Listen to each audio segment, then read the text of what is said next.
All right, good morning, ladies and gentlemen, and welcome to Afrique TV. This is our morning show. This is our morning newspaper review. And of course, I want to welcome everyone to this wonderful show as we try to connect you with African stories, as we try to review the newspapers so that we can be able to know what has been reported and we weigh on them. So karibu sana. If you're joining me for the first time, I will like to request you that you take a minute and subscribe to Afrique TV. That is the only way that you can be able to support us so that we keep on engaging you, so that we keep on giving you these shows. We will really appreciate if you subscribe to our channel. Our channel is Afrique 24. So subscribe to Afrique 24 and turn on the notification bell. So when you do that, you'll find that we will be able to notify you whenever we go live. This is a morning show, and you know, a lot has been happening in this country. A lot has been happening this week. It's a week that our political landscape, our political tides change, because this is a week that we saw so many things happening with the, what people perceive or people interpret to be a handshake between William Ruto and Raila Odinga. So something is happening, and if you look at today's papers, you will find that there is one, the deputy president, the truthful man himself, Gachagua. He's been silent ever since these two brothers met. He's not spoken a word, and people have really been asking, where is Gachagua? Where is Gachagua? So I want us to look at what is in the newspapers today. You'll find that I have my standard I'll be taking you through later, which if you look at top of the news in standard, they're saying that Gachagua living worst nightmare. Why do they say Gachagua is living worst nightmare? Because after President William Ruto trounced Raila in 2022, Deputy President Rigathi Gachagua expressed his fears of a possible raft between the two competitors. His worst fears have come true, and it seems there is very little he can do. I remember Gachagua has really been opposing this thing, and the coming together between Raila and Uhuru Kenyatta. And at some point, he told us that, you see, nimeweka mitego, amekuwa akiweka mitego. So it seems the mitego that Gachagua alikuwa ameweka haven't been working. Aliweka mitego na mitego ni kama haikufanya kazi. Maybe watu walienda Uganda, Mali hajaweka mitego. And before I take you to that story, it's the story that is on top of the news. If you look at the standard, you look at the major newspapers that we have in the country, they're talking of Gachagua. Where is Gachagua and the Gachagua matter? So before I take you that, we saw something that happened in Homa Bay yesterday. The running mate, Raila's long-time running mate, that is Stephen Kalonzo Musyoka, was present, and he passionately talked about, and he hinted that he will be taking care of the sons and daughters of Raila. That is, shall Raila leave the scene? So before I take you that, I just want to give you some 5 minutes of an analysis by a good friend of mine, Leigh McQueen, trying to analyze the possibility of Kalonzo taking over Azimio. So I'll just play it so that we can proceed from then. Just listen to this. Speech earlier today in Homa Bay. I hope I'm convincing you that there's absolutely no need for fear. And if you sometimes feel overcome and overwhelmed in whichever form, and you're missing Baba, you're missing Baba, my friend Paranya, there's Uncle Steve-O. Yeah, so we should not miss each other. And then there's nothing in Raila Odinga to miss. I can tell you that. Knowing him, he'll be traversing the continent like a colossus. But please remember the things that he has talked about, which he cannot now perhaps speak about because he needs William Ruto's vote. So he cannot now say, Sakayo shuka chini. We will say that on his behalf. And I am now convinced 100% that Stephen Kalonzo Musyoka is actually ready to take over from Raila Amolo Odinga should he succeed as the next chair of the African Union Commission? So they are all taxes, including the infamous, and I say it unapologetically and boldly, the infamous housing tax, which Parliament passed. All right? I say my brother now cannot talk that language. We will talk it. Now the trouble is if the mti kikatwa, and then to find our brother is on the same branch na Zakayo, tutakata mti ama hapana? We don't want our brother to come down. That is a joke. That's what I'm telling you. Relax. Relax about this situation. Raila Odinga needs prayers. Before I came, my brother, I met Ambassador Amina Mohammed. As you know, she ran for that post and lost to Mohammed Faki by only 2 votes. Mohammed Faki from Chad, 2 votes. We want the situation. She's willing to even now show you there's a beaten she has very committed to say she'll do and show you wherever and wherever, so you can get your 2/3 majority at round 1. Tumpigie baba makofi jamani. And the biggest question is, what is William Ruto's interest in Raila Odinga's bid of becoming the next chair of the African Union Commission? Because let's face it, Raila Odinga has always been the enigma of Kenyan politics. If you look at ODM party, there is no way you can talk about ODM minus Raila Amolo Odinga. So his departure is going to create a very big hole in ODM party. If you look at Azimio, Raila Odinga has been the leader, the uniting factor in Azimio. Then in Kenya Kwanza, their campaign has always been around Raila Amolo Odinga, which means the departure of Raila Amolo Odinga is going to create 2 other factors in 2027. The Kikuyu factor and the Luo factor. Assuming Raila Odinga will not be on the ballot, how will the Luo community vote? Will they vote for William Ruto, who is really trying so hard to win the support of the Luo nation? Yesterday, for those who followed William Ruto's speech in Homa Bay, he was very clear that the 2025 Shuja Day celebration will take place in Homa Bay. Why do you think William Ruto chose Homa Bay for next year? Because we all know that in February, the African Union shall have elected, February next year, the African Union shall have elected chair of the African Union Commission. In that case, probably Raila Amolo Odinga. And then William Ruto coming to Homa Bay would mean that he will be coming to celebrate the victory of Raila Amolo Odinga. But Kalonzo Musyoka is also here waiting for the Luo votes because he has stood with Raila Amolo Odinga.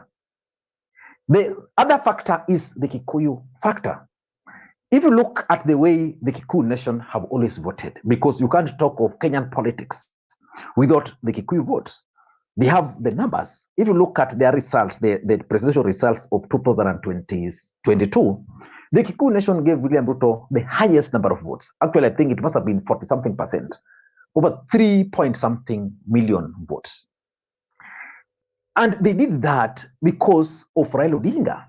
There's always a saying in the Kikuyu nation that if you want Kikuyu to wake up to vote, then just have the name Raila Odinga on the ballot. Of course, let us give credit to its due. In the last election, the Kikuyu nation actually voted for Raila Odinga because Raila Odinga got over 1.4 million from the Kikuyu nation. But the fact is, as things stand today, if Raila Odinga were to go to the African Union Commission, who is going to win the Kikuyu votes? Will the Kikuyu nation vote for William Ruto? And William Ruto has already sensed that they might not vote for him. And that's why he's keenly following the development in the Luo nation. So in this video, after listening to Stephen Kalonzo Musyoka's speech in Homa Bay, I want to offer my unsolicited advice on immediate things that Kalonzo Musyoka need to do. But before you do that, in case you're watching this channel for the first time, please take a second or two, click that subscribe button so that next includes washing machines. To Stephen Kalonzo Musyoka's speech today, I think it was one of his best. We are going. Can you relate? You've Googled everything, trying to find the best ways to teach your kids math, but your kids just aren't interested. Instead of sifting through to stand with our brother. And I think I know his heart, because we spend a lot of time together. And you people of Homa Bay, people of South Nyanza, people of Nyanza, including Kishi people, have no fear that we are in this. I cannot see how a brother can drop a baton when it comes to safeguarding the interests, particularly the democratic credentials that are part of his history, and that he would support dictatorship anywhere in Africa, including his own country. So if that is a Raila Odinga, I know I have no fear. But for me, Kalonzo Musyoka must do the following. Number one, Stephen Kalonzo Musyoka must take charge and rally all Azimio principles to support Raila Odinga's bid of becoming the next chair of the African Union Commission. I want to ask this question. Where is Martha Karua? Where is Martha Karua? Because ideally, I would have expected Martha Karua to take a lead in case Raila Odinga will be out of the country. But Martha Karua avoided meetings where Kalonzo Musyoka were for some time. Of course, today I've followed up and I got information that she was representing those Wazis who are taken to court over Mungiki-like activities.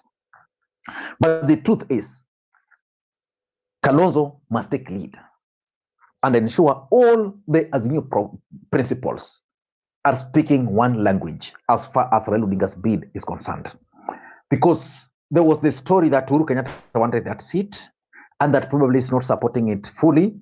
Of course, the other day I saw David Murathe and Jeremiah Kioni supporting Raila. Those two are actually the faces of Uhuru Muigai Kenyatta in some of these events. So I want to assume Uhuru Kenyatta is fully behind it. But remember, Kenya Kwanza are keen on creating division within Azimio. So they must be very keen. So he must, as a matter of agency, rally all these Azimio leaders together. That is the sure way of showing that they are together. Number two, Stephen Kalonzo Musyoka must seek Raila Odinga's support in dealing with ODM fear. There is a big political fear within ODM party as a result of the anticipated departure of Raila Amolo Odinga. This is, if Raila Odinga were to leave ODM today, who is going to be the ODM party leader? Are ODM supporters going to rally behind that leader? In that case, I propose that Kalonzo Musyoka should figure out, with the help of Raila Odinga, how he can seek the help of, say, Orengo, say, Oparanya, say, Joho, say, Anyang' Nyong'o, those key ODM leaders, and figure out how they are going to address the fear within ODM party. And I'm glad, because I listened to him, that he kind of assured people like Oparanya that even if Baba will not be there, Uncle is there. I hope I'm convincing you that there's absolutely no need for fear. And if you sometimes feel overcome and overwhelmed in whichever form, and you're missing Baba, if you're missing Baba, my friend Oparanya, there's Uncle Steve-O. Yeah, so we should not miss each other. Number three, Kalonzo Musyoka must sustain the onslaught against Kenya Kwanza. The truth of the matter is that William Ruto and his team are currently happy. They are smiling that Raila Odinga is no longer in the picture. And of course, even Kalonzo Musyoka himself alluded to the fact that Raila can no longer call William Ruto Sakayo. And for those who are keen, when Raila Odinga issued the statement from Kampala, he was very clear and referred to Ruto as the president. For the first time, Raila Odinga has never referred to Ruto as the president. He has always referred to him as Mr. Ruto. So he must sustain the onslaught. There are several issues which ODM and Azimio were pursuing under the leadership of Raila Odinga. He must continue with them. That is the issue of tax, the electoral justice. Remember, there was that NADCO report of which he was the co-chair. There are several issues around it. For example, are we going to see change in our electoral process? Or are we just going to mark time? William Ruto is just going to mark time with us until the next election. So you must continue sustaining those onslaught because that's the only way, the only sure way of winning the support of ODM supporters. The truth is, there is no way Stephen Kalonzo Musyoka can actually win the presidency without the support of ODM. Strong base. And number 4, consolidation of the Azimio bases. And when you talk of Azimio bases, Ukambani is now fully under Kalonzo. That's guaranteed. But what about Coast? What about Western? What about Nyanza? Those are the regions William Ruto is also targeting. It means Kalonzo must move very fast and quickly consolidate. So the truth is, for Kalonzo to do that, he must have money. And I've always stated on this platform many times that Kalonzo needs someone like Sonko-like individual around him. He must have a Sonko-like individual who he can send. Like, for example, if Kalonzo were to send Sonko to represent him in some event in Mombasa, in Kisumu, and state that Kalonzo, that would be very good for Stephen Kalonzo Musyoka. And lastly, there is nothing they can achieve without a proper communication strategy. Nothing. So which means Kalonzo Musyoka must work with Raila Odinga. I know Raila Odinga might go to Addis Ababa with his team, but the truth is Kalonzo must also come up with a proper communication strategy, come up with a communications team which is heavily funded. I was telling someone the other day that Raila Odinga has that communication vehicle, he has the cameras. The guy doing Raila Odinga's live stream is a very good friend of mine. We actually worked together for a long time with him. But the truth is, he started by volunteering the services. And then, now he's working there for Raila. I don't understand why Kalonzo should be struggling. I've been following a bit of improvements in his live stream and the rest, but a lot still needs to be done. So he can actually seek for the services of some of these guys for the time being. Because of course, for Kalonzo, he will also need his own team because those are people who are Raila Odinga guys. I don't know what you think, but for me, I'm now convinced that Kalonzo Musyoka is ready to take. Oh, yes, for the guys who are asking the issue of Kalonzo, if Kalonzo is ready to fit in Raila's shoe, I think Ale McQueen is painting for you a good picture. Back to the newspapers. Let me tell you what the newspapers look like today for those people who've not managed to grab a copy. And if you can, kindly grab a copy of a Standard so that you can be able to go through and realize what is happening. So karibu sana for the ones who are joining me. I can see Goody is telling me Kayonzo has got a long way to go. He needs to turn himself as a Kenyan tourist, visit up and down the country. Kalonzo has to have a presence. That is the truth of the matter. For Kalonzo to be able to make it in this journey, he needs to have his presence in the entire country. He needs to visit, he needs to connect, he needs to have networks. And without that, I think it will be hard for him to fit in the shoe of Raila. The Standard is reporting that Gachagua living a worst nightmare after President William Ruto trounced Raila in 2022. Deputy President Rigathi Gachagua expressed his fears of a possible reappraisal or possible handshake between the two competitors. His worst fears have come true, and it seems there is very little he can do. I remember very well, Gachagua has always feared the possibility of Raila having what is called a handshake with William Ruto.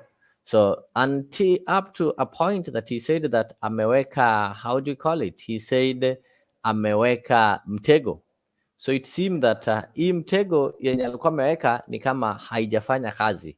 So that is what the Standard is reporting. On the same page, you can also be able to see there is some disturbing images of Stephen Kalonzo Musyoka, that is the former vice president, and Martha Karua. So they're saying Azimio troops push Raila to name a successor.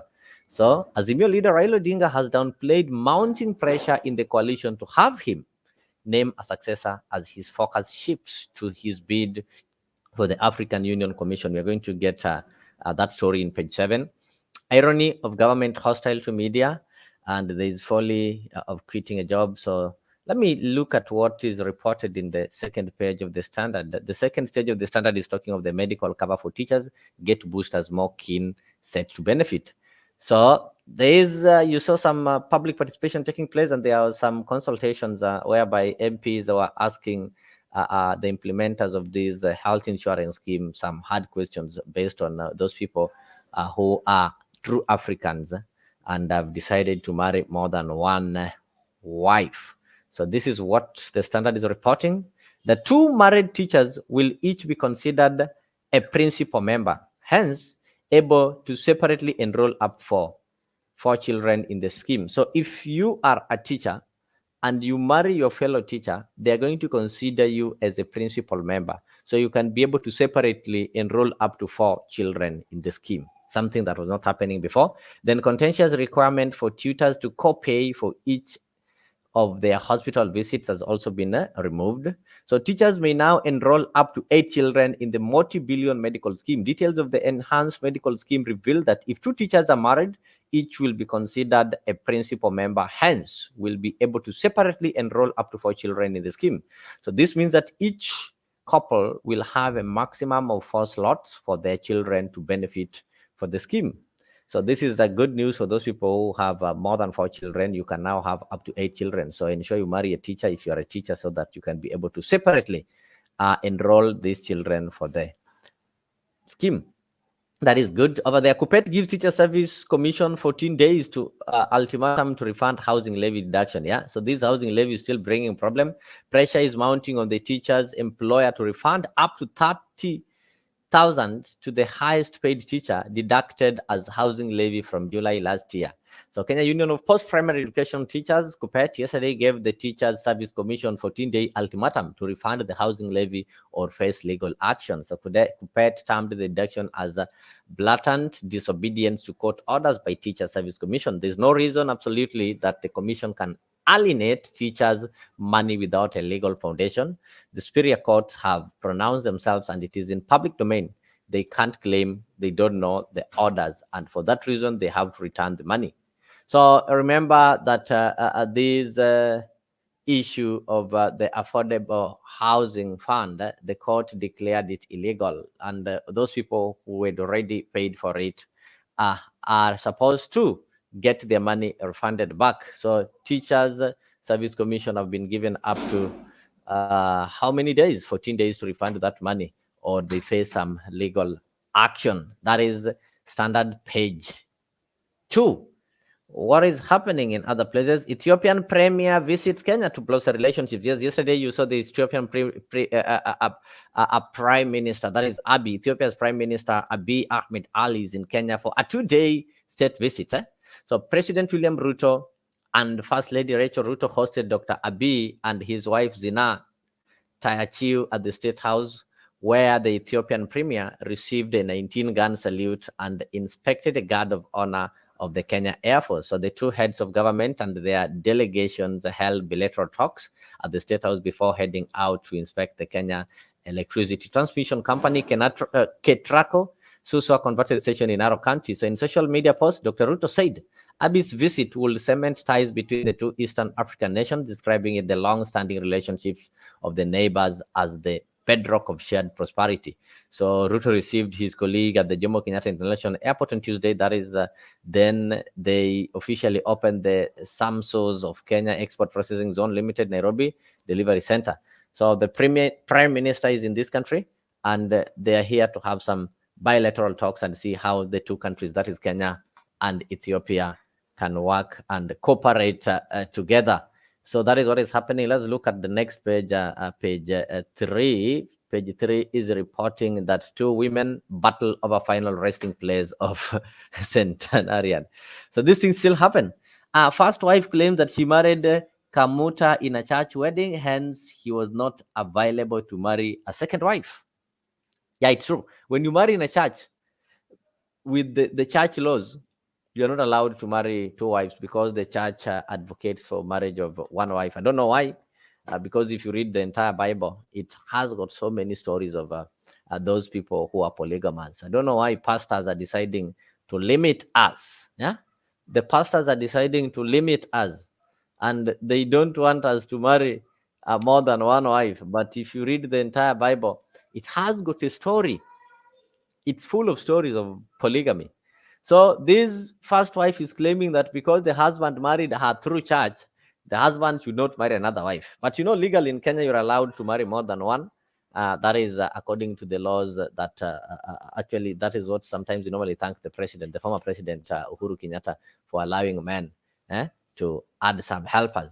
So what is happening is that the second woman says that she married Kamuta through Meru customary law and have been together for 40 years. Yeah. So somebody married through customary law and the other one married through Christian law. So hapa kumeumana. So a court in Nairobi has temporarily blocked the burial of a 100-year-old man in a vicious battle between his two widows. The battle is on the man's cause of death and burial site. His first widow, Grace Rigiri, claimed that Silas Kamuta Igweta cannot be buried until the cause of his death is confirmed through a post-mortem examination. Then Sarah Kadambi, the second widow, said Rigiri parted ways with the Kabuta over 40 years ago. She said does not wish to have an autopsy since the cause of Kamuta's death is known. Father Kadambi claimed that Rigiri neglected the patriot and left her with her children. So this is what happens. Men. Women will leave you. They'll go away. But once you pass, and because they want some inheritance, they will have to come. Nishida. So Gachaga will not be a deputy next time. Looks like the public and even Ruto will turn their back on him. That is good here, not me. It's not nice being greedy. That's what happens. Stick to marrying one wife unless you are a Muslim. Why do you want to keep marrying one wife? No, the country, that is Kenya, we have a law that allows people to marry more than one wife. Yeah, we are having a law that allows you to marry more than one wife. So why can't we say that people should stop being selfish and allow their husbands to interact with other women? All right, I don't know. So another story that is there, I think I've told you about the Ethiopian. Let me look at page 4. What is reported in page 4? Why Ruto wants his ministers in the media. There's a story there. William Ruto wants the ministers in the media. So why does William Ruto want his ministers in the media? Let me see what the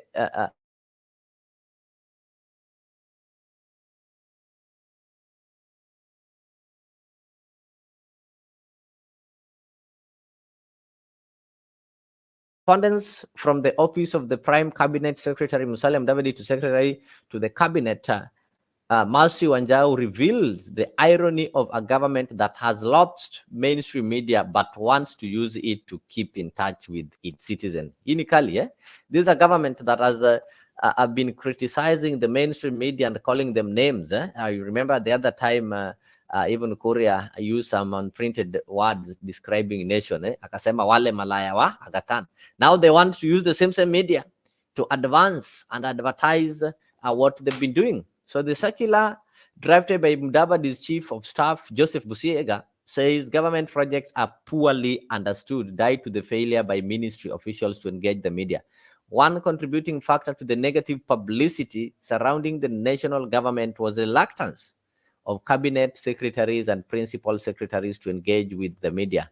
It reads in part. So the circular dated February 26, 2024 adds that consequently, despite the administration's diligent execution of numerous beneficial projects, the general public remained unaware. So now Ruto wants the ministers to ensure that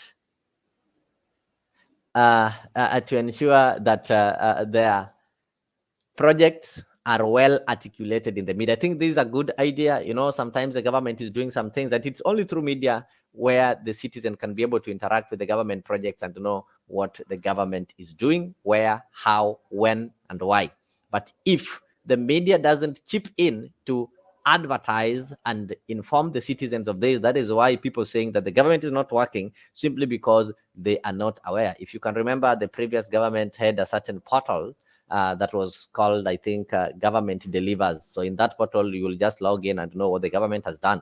So the president is now urging the ministers or the cabinet secretaries to ensure that they make use of the media so that citizens can be able to know and interact with some of the projects that they are doing. That is what is reported in the Standard, page 5, why Ruto wants his ministers in the media. So when you'll grab your copy, ensure you read the entire story. In the same page, there's a story, what is happening in Naivasha.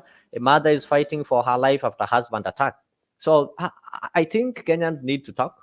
Kenyans need to look into this. Of late, they've been serious attacks on our female, on our wives, our daughters, and our sisters. I don't know why this thing is too much. People are really abusing. People are really abusing our female. There've been a lot of domestic violence, and the society needs to be taught on how to solve domestic issues in a fair and better way rather than going violent. So like what is happening in Naivasha, that the mother is fighting for her life after husband attack her. So why would you attack somebody? If you find that you cannot be able to maybe agree on something, it's better you walk away than attacking the other person. Ladies, girls, and mothers and women have lost lives this year alone. A lot of lives have been lost because of this kind of thing that are happening. So I think we need to look where the problem is as a society, as a society. So the society is so rotten, and what is happening is not good, and we need to look into that. The same page is talking of lawyers protest delay in delivery of judgment. Yes, what is not happening? Let us look at page 5 of the Standard. Operations at the Nyeri law courts were paralyzed as lawyers protested delay in delivery of judgment. The lawyers from Nyeri Bar Association held a closed-door meeting to air their grievance and called for urgent action to enhance their working relationship with judges and magistrates.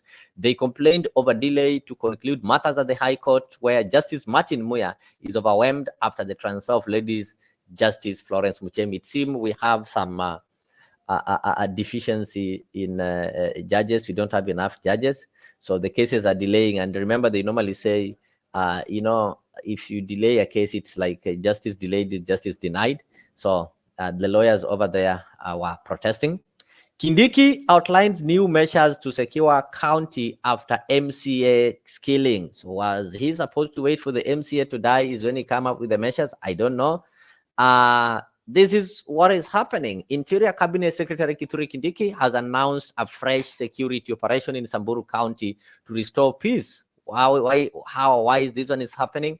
This one is happening. This follows a return of banditry that led to the killing of Agata Nanyoike, MCA Paul Neshimpiro.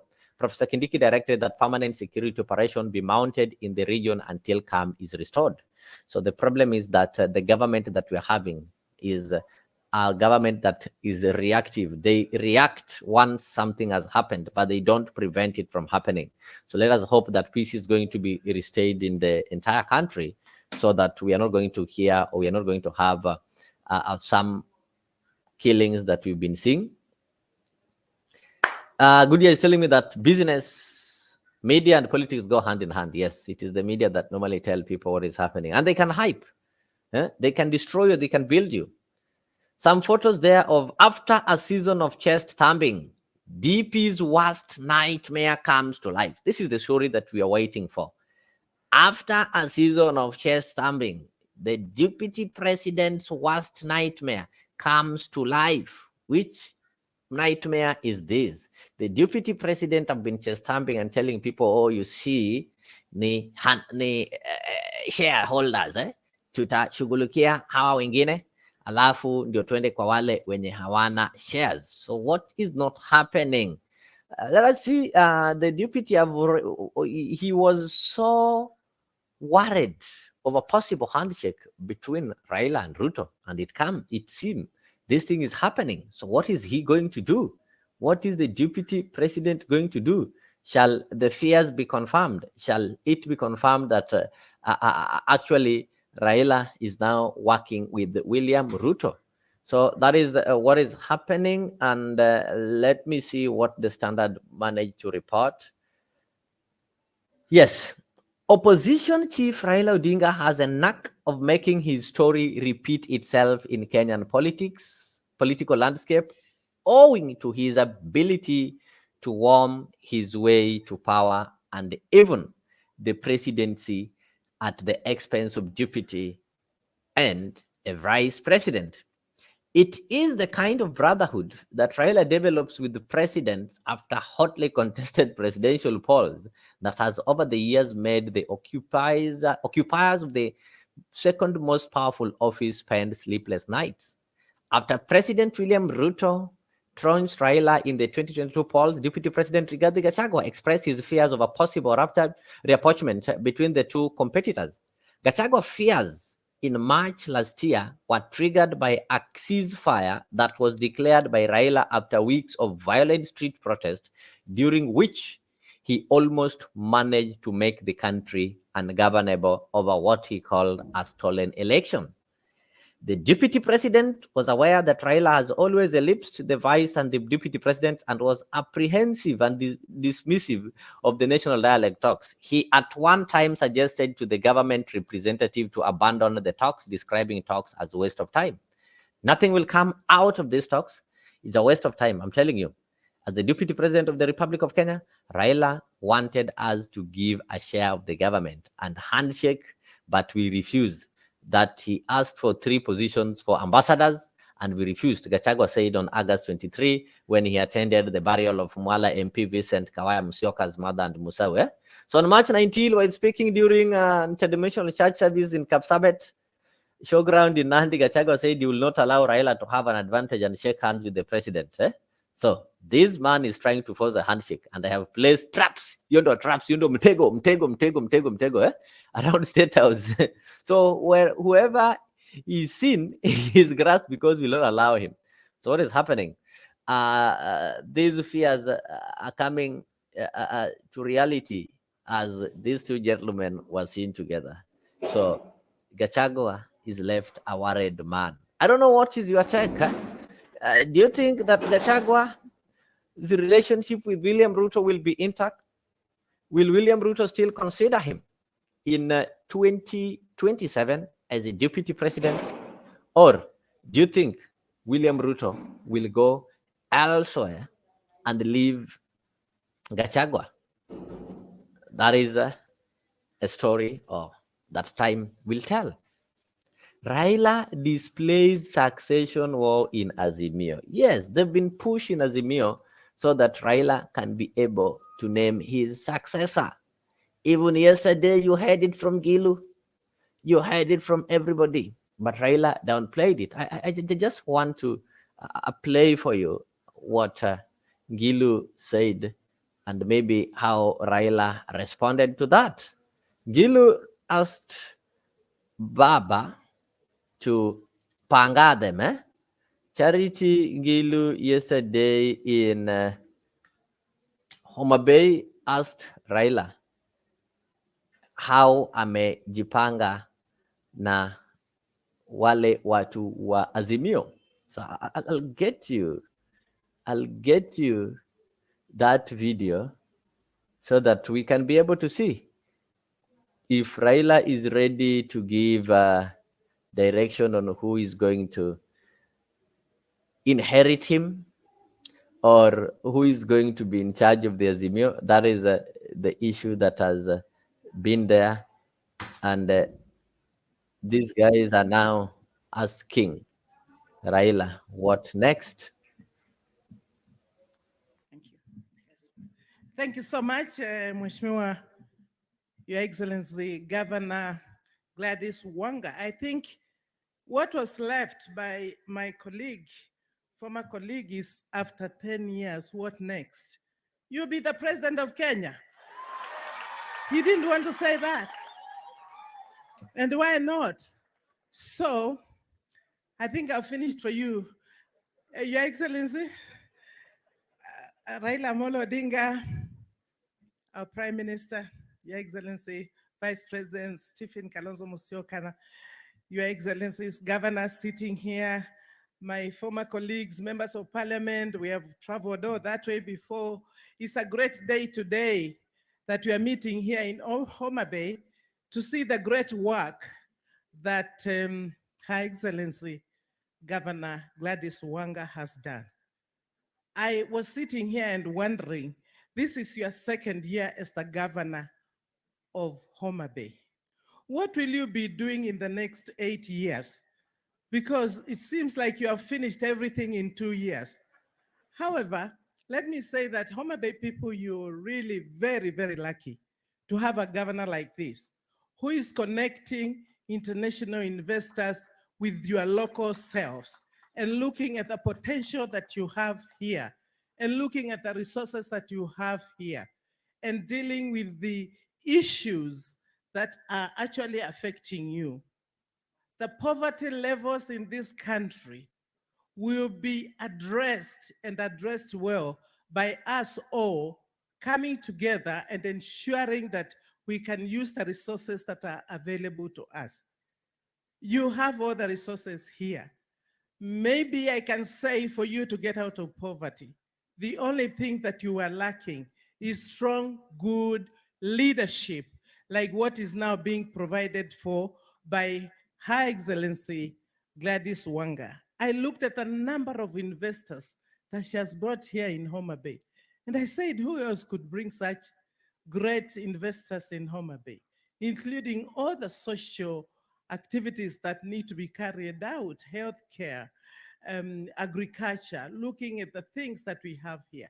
So I do think all of us in this country need to know that without apportioning blame to anybody, we need to come together as leaders and ensure that we can use what God has given us, first and foremost, the people of this country, people of Homa Bay. We have the land, we have the ocean, the lake here. We have the capital, which is being provided now through the devolved system of government. And we have technology. Therefore, we have it all. Now, the final one is this leadership. Let's put the leadership right. I know you want me to sit down, but before I sit down, Baba, umepangaje? Umetupangiaje? You know, I'm told to avoid the politics here, but I don't think I can avoid politics. And I think many of you will not ask. But I've been with Baba for all my years in politics. Kwa hivyo I can ask him, ni lazima atuelezee. Na mtoto akitoka kwa mama yake au baba akiacha watoto, lazima wapange. Kwa hivyo nataka kukuuliza Baba, tupange vizuri. You know, ulitupanga in 2002. You must pang us again so that we know how to take this country forward. Asante sana. God bless you. God bless all my. I think that is what has been happening, and that is why, if you look at the standard, they are reporting that there is push from Azimio. Those people who are in Azimio, they are really pushing Raila to name his hire. They need Raila to name somebody who will take after him, because they're seeing, Baba, you are now going, and now that you are going, Baba, so who is going to take care of us? Who is going to replace you? Yeah, who is going to be like you? So get that story in page 7 of the standard. I think you'll be able to interact with it. Some good news for the people of Nakuru. In page 8 of the standard, it talks of the Kihika unveils 5-year plan for economic development for the people of Nakuru. You can go read that and know some of the plans that Kihika is having for you. Homa Bay bets big on blue economy to attract investors. Some nice photos there. You can see the retired Honorable Raila Odinga and the governor of Homa Bay, Gladys Wanga, yesterday when they were attending the International Investment Conference at the Homa Bay International Investment Conference. So the people of Homa Bay are really, really, really reaping big when it comes to blue economy. Remember that this is a county that has got the larger part of the Lake Victoria. Mombasa governor in a spot over disappearance of shillings 54 million. Pesa imeanza kupotea huko Mombasa, so you can be able to read the entire story in page 8 of the standard. It will tell you how this money got lost, and then some other papers. There is a woman in court of alleged plot to kill son-in-law. Why would a woman want to kill son-in-law? That is page 9 of the Standard. So a woman has been charged with an alleged plot to kill her son-in-law. Safina Amudede was accused of conspiring with a security guard to allegedly eliminate her son-in-law over a row on renting a house. How did this happen? Amunende denied the charges before Makadara Senior Principal Magistrate Justice Kituku. The prosecution claimed that Amude committed the offense on February 17, 2024 at Komarok. It was alleged that the woman approached a guard codenamed DA seeking help to kill her son-in-law codenamed SK. DA will be a star witness in the case according to the state. The accused approached the guard and asked her to look for a gangsters to kill her son-in-law. People are so evil outside here.